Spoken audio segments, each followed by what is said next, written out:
అదేంటో భారతీయులుగా ఇప్పుడు ప్రస్తుతానికి మనకు చాలా దరిద్రంగా ఉంది. ఎందుకో చెప్పాలా? ఎక్కడైనా ఎవరికైనా సరే అధికార పక్షం ఉన్నప్పుడు అంతే బలమైన ప్రతిపక్షం ఉంటే చాలా బావుంటది. కానీ దేశంలో మనకు ఒక అట్లాంటి బలమైన ప్రతిపక్షం అనేది లేదు. అసలు ప్రతిపక్షమే లేదు నన్నడిగితే. ఆ ప్రతిపక్షం వల్లే ఒకళ్ళకొకళ్ళు పీక్కొని పోట్లాడుకోవడమే సరిపోతుంది. అది మోడీకి చాలా ప్లస్సే అండి. కానీ రాష్ట్రంకొచ్చేసరికి మనకు ఆ ఇబ్బంది లేదు. చాలా బలమైన పార్టీ ప్రతిపక్ష పార్టీగా ఉంది. కానీ వచ్చిన బాధంతా జగన్ తోటే. ఆయనేందో ఒక మాదిరి రొటీన్ రొడకొట్టుడు పాలిటిక్సే చేస్తున్నాడు. ఏందంటే బెంగుళూరు నుంచి తాడేపల్లి రావడం, ఒక 3 గంటల ప్రెస్ మీట్ పెట్టడం, ఎప్పుడెప్పుడో 2 నెలల కిందట జరిగిన విషయాలు కూడా ఇప్పుడన్నీ మాట్లాడటం, జనాల్లో క్రేజ్ లేనప్పుడు, జనాల్లో వేడి లేనప్పుడు మాట్లాడితే వాటికి విలువ ఉండదు. అవి ఎవడు కూడా చర్చించుకోడు. సో, అట్లాంటియన్నీ ఇప్పుడు మాట్లాడటం, మళ్ళీ ఎమ్మటే తాడేపల్లి వెళ్ళిపోవటం. దయచేసి ఆయన అప్‌గ్రేడ్ అవ్వాలని కోరుకుంటున్నాను.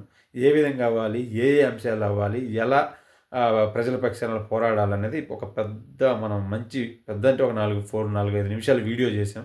అన్నీ క్షుణ్ణంగా దాంట్లో నేను అనుకున్నయన్ని చెప్పాను. దయచేసి మీరు ఆ వీడియో చూసి అవి మీరు కూడా కరెక్ట్ అంటారో కాదంటారో నాకు కింద కామెంట్స్‌లో తెలియజేయండి.